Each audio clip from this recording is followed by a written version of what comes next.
Start the show with a bit of a question for you. If you're a parent, how many hours a day do you think your teenager spends on their phone? Maybe 2, maybe 3. Well, listen, brace yourselves, because it could actually be nearer 8 or 9 hours a day. So Neuroscientist, Sunday Times bestseller of The Dose Effect, TJ Power, lovely to have you with us, says excessive children's phone use is leading to a worrying epidemic of depression, anxiety and anger issues amongst teens. So is it possible to prise your kids away from their phones? And if so, how do you do it? Well, TJ joins us now. Hi, Welcome TJ. to the show. Hey, guys. Good We to have should you say with us. thank you for doing this. Thank you for It's really having me. important. I think we all know that our children are struggling with their phones, but what is a worrying amount of time that your teens should be on their phone? When do you think, oh, this is worrying? Is it 1, 2, 3?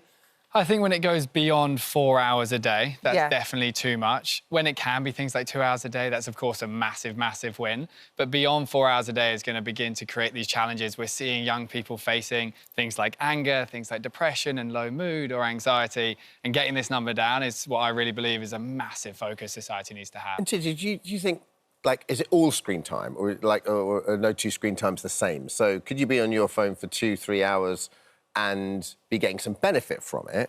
Like, does it depend on what you're watching? It does. Screen time massively varies. It's all about this brain chemical called dopamine that's become really famous. The challenging screen time is when dopamine rises far too quickly and it exhausts our dopamine system and burns it out. That's things like when we watch short form videos, it's very exhausting for this dopamine system.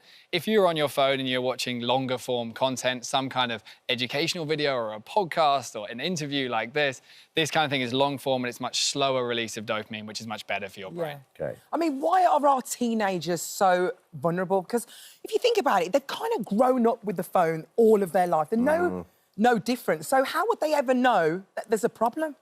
Yeah, I think for teenagers, their prefrontal cortex at the front of their brain is still developing. And it means they have what we call a hyperactive dopamine system, which effectively means that their brain is going to experience more pleasure from social media than ours does. As adults, we know that social media is still super addictive for us. So you can imagine for them, this is super challenging. Yeah, okay. Let's talk about through this long-term effects. Yeah. What would be the long-term effects of phone use for? It would be massive challenges with attention spans. It would be huge challenges with mood fluctuations. And it would be a real difficulty with things like depression and anxiety. Okay. So like Ali says, let's talk about the dose effect. This is the book, which is DOSE. Can you explain what each of those mean? Yeah, so the first chemical is called dopamine. That's the chemical creating all of our motivation and our ability to do hard, effortful things. Oxytocin is this beautiful hormone that creates love within us. As humans, it connects us together. In the modern world, dopamine is kind of taking the focus and we're getting less connection and oxytocin. Serotonin is all about our mood. And then endorphins is this really useful chemical that can de-stress and calm our brain. Okay. And you have techniques relating to all of those, right? I do, yeah, we can run through some of those. Go on, dopamine. How do we get more dopamine in life? Yeah, so particularly with parents working with their teenagers, one of the best things for dopamine is what we call flow state. Flow state is where you get really deeply focused on a task. What's happening in the modern world is rather than actually spending lots of time in flow state, teenagers are actually watching other teenagers on their social media feeds in flow state instead of them. That basically means if you're scrolling and you're watching someone that's really good at art or singing or music or dance or sport, rather than actually actively engaging in that and earning dopamine yourself, you're watching others do it instead. So a simple thing parents and kids can do is look at their feeds, identify the most frequently occurring videos, and then actively do the thing instead of watching the thing. Also, if you're watching someone else do something well, especially being at that age, you're comparing yourself to that person. Yeah. And it's not a normal comparison like you would, oh, my best friend is really good at music. It's like you're comparing yourself to Beyonce or something, you're comparing yourself to the whole world, right? That can't be healthy. It's so tricky because obviously the content that succeeds on social media is when people are exceptionally talented or exceptionally good looking. And then it comes into this oxytocin chemical, this love hormone. We can have love for ourselves inside our brain. Feeling a lot of envy and jealousy and challenges around, oh, I wish I could be like that person is very challenging for the young brain. Yeah, sure. That's through connection then, isn't it? That's how you deal with the oxytocin. Yeah, we really need connection. It's really important that parents really promote their kids socializing outside of the home.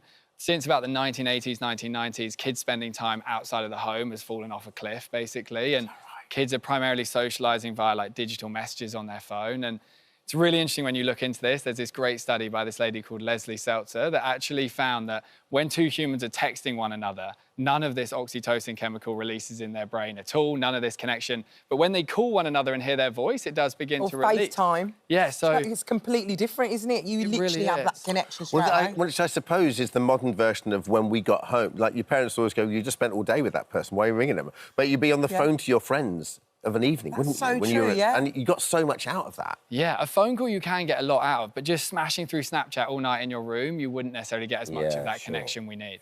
Serotonin, let's talk about that. How do you... The most important thing we need for serotonin is much more sunlight. It seems very simple, but we know as Brits that when we have the winter, more cloudy days, it affects our mood. It's very important to get more sunlight, especially first thing in the morning. Something we work on with young people is what we call sunlight before social media. But without sunglasses, I'm assuming. Ideally without sunglasses, you of course don't want to hurt your eyes. Yeah. But if they can have a framework whereby they have to have gone outside and at least looked up and seen sunlight, any sort of sunlight, can be cloudy, before they see a social media app, it just trains their brain to first of all do something effortful, then get on social media next. Because we talk about being out in gardens all the time. I know, we're obsessed. But literally we are. Because it's that moment, those little moments of, like, serenity you get before you'd start your day, of 5 minutes with a cup of coffee, watching the birds or something. Yeah. And that sort of thing is beautiful. You're getting dopamine from the effort of the gardening and serotonin from the nature and the sunlight. That sort of thing is what the brain needs. Brilliant.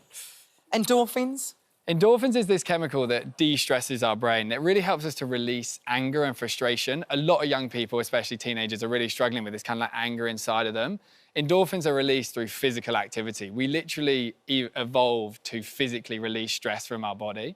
And a simple thing we do with them is something that we've just developed called steps for screen time, whereby parents could create a model with their kids and get their kids to be involved in the conversation, whereby, say, for example, they set an idea of you have to do 2,500 steps in order to earn maybe an hour of screen time. And the phone's already tracking the steps. And then if they were to do 10,000 steps, they'd have earned 4 hours of screen time. But the way in which that's going to affect the brain is they're going to have physically released endorphins. It's going to de-stress them before the phone. It's such a good idea, because there's no point locking these phones away, because that's only going to... They're going to want it back as quickly as possible, right? And so it's all... And also they exist in the modern world. So I suppose your whole thing is it's about the relationship between the teenager and the device. We just have to learn to work with these phones. They're going to be here to stay, 100%. I got an iPhone when I was super young, so I've really been immersed in this since I can really remember, to be honest. And there is a solution whereby humans still do the healthy, natural things we need to do, and we still get the time on our phones that we all love, but currently the phone is really dominating our time and affecting the mind. Well, let's welcome 3 students, Toby, Olivia and Marie, who have all tried and tested TJ's method. Welcome. Morning, guys. Thanks for coming in. Good to see you. OK, so nice to meet you how much time were you spending on your phones before you met TJ? Maybe probably like 8. It'd be 8 hours. Yeah. Well, Olivia? I think mine would have been about 6 hours, And Marie? Yeah, mine's gone down 50% from like 3 hours. 50%? Like, yeah. That's great. Unbelievable. Did you, any of you know what the effects, the damaging effects were that you were having by using the phones? Well, before I kind of, you know it's bad, and you know you're addicted, you know you're attached, but you don't really know what to do until TJ, I guess. Because Toby, you're like, you're a fit young guy. You should be out there playing. Were you spending time with your friends? And what about the techniques you tried? Well, yeah, I still spend a lot of time with friends and sport. But still, in your downtime, you're just completely attached to your phone. Yeah. So that just completely destroys your mood, and you're just feeling low a lot of the time. So how did phone fasting work for you? So, for example, I would leave my phone in another room, so then I can start. So what TJ said about flow state, how you can just be completely locked in. So you're just engaged in your work, and you haven't got the temptation. Yeah. And this really is one of the most important things, is this idea of physical separation from the phone. Yes. If ever the phone is near us, the dopamine just takes control. Whereas when young people like Toby just mentioned actually put the phone in a different room when they're socialising or working, whatever it may be, suddenly the attachment, the addiction to it can begin to reduce. And did you find that when you left it in the other room, you could leave it for longer as time went on? You just kind of forget about it, and you completely get in this flow state, and you're just not even tempted to be distracted. Because you know they do so much. So I wake up, the first thing I do is check the time when I look and see how much time I've got before I need to get up, and then I'm on it, But I'm not necessarily I'm on social media. It's just the fact I physically have it, which annoys me.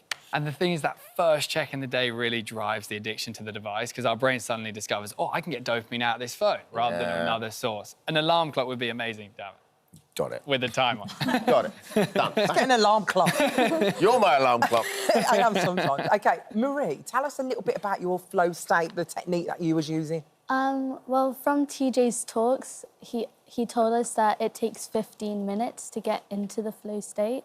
So every time that you get distracted by your phone, it restarts. So the 15 minutes starts again? Yeah, so then it reduces, like, how your focus and, yeah. So I leave it in another room. And how has it changed your life? It's definitely helped me get my homework done and, like, so I can, like, get work done and, like, do stuff and, yeah. Olivia, you are peak, what are you, 15? Yeah, 15. This is like peak, like, social media, with your friends, needed to communicate with them all the time. Yeah, definitely. How has it worked for you? For me, I think it was a lot about... social media was used to connect with my friends a lot, obviously. Yeah. But if I was picking up apps like Snapchat to go and text my friends, it would then lead on to just having a notification popped up that someone posted a video, and it would lead into an endless cycle. Would that be one of your mates? And then it's one of my mates or just someone that I follow. Those notifications are probably one of the worst things to have on your phone, aren't they? Because they literally distract you all the time from stopping your life. Yeah, definitely. And all your friends, are they using the same techniques now? Yeah, so since TJ's those workshops, we've all sort of realised what it's doing to us. We always knew that we always felt drained after it, but we never understood the effects. But with the dose workshops, it's like easy, accessible information to understand, and we understand the impacts it is having on our life, on our hormones and stuff. What's really interesting, all three of you said the same thing, is that you know it's bad, or that level of it is bad. But do you feel like your generation just, in many ways, doesn't have the tools to be able to put it down because it's so addictive? I feel like you're aware, but just with the increased awareness of actually what it's doing to your attention spans and things like that. And now with these tools, you can kind of actually combat that and fight it. You guys are the trailblazers. And you actually you're going to carry this on, aren't you? So, yeah, he's kind of inspired me. I want to take neuroscience as a degree, so I really want to have an impact in this field like he's done. Oh, well done, TJ! That's beautiful. Game changer. Well done. I'm so proud of these three. I feel like there's a tide that's changing with young people. I think these three are right at the front, so I kind of applaud them for what they're doing. Oh, TJ, thank you so much. Thanks, guys. Really appreciate it. And this is life-changing. They brought some honey as well. Did you have the honey? That's going to be good for your serotonin. Thank you so much. They've got so much time on their hands, they're even making their own honey. Bees out there. Give the school a shout-out. Wade in school. Wade in school. Lovely. Yeah. You still Thanks there? for the honey. Got them in college. So. Oh, yeah. You're an old school. And I also went to Godalming College, so it's pretty special for us. Come on, Hammond, sell that book. This is the book. All parents need it in their life. Get on it. And teenagers, get it as well. TJ's new book, The Dose Effect, is out now. Thank you, TJ. Thank you so much for having me. Thank you, guys. Thank you so much for visiting our This Morning YouTube channel. We upload new content every single day, so go ahead and hit that subscribe button, and we'll see you in the morning.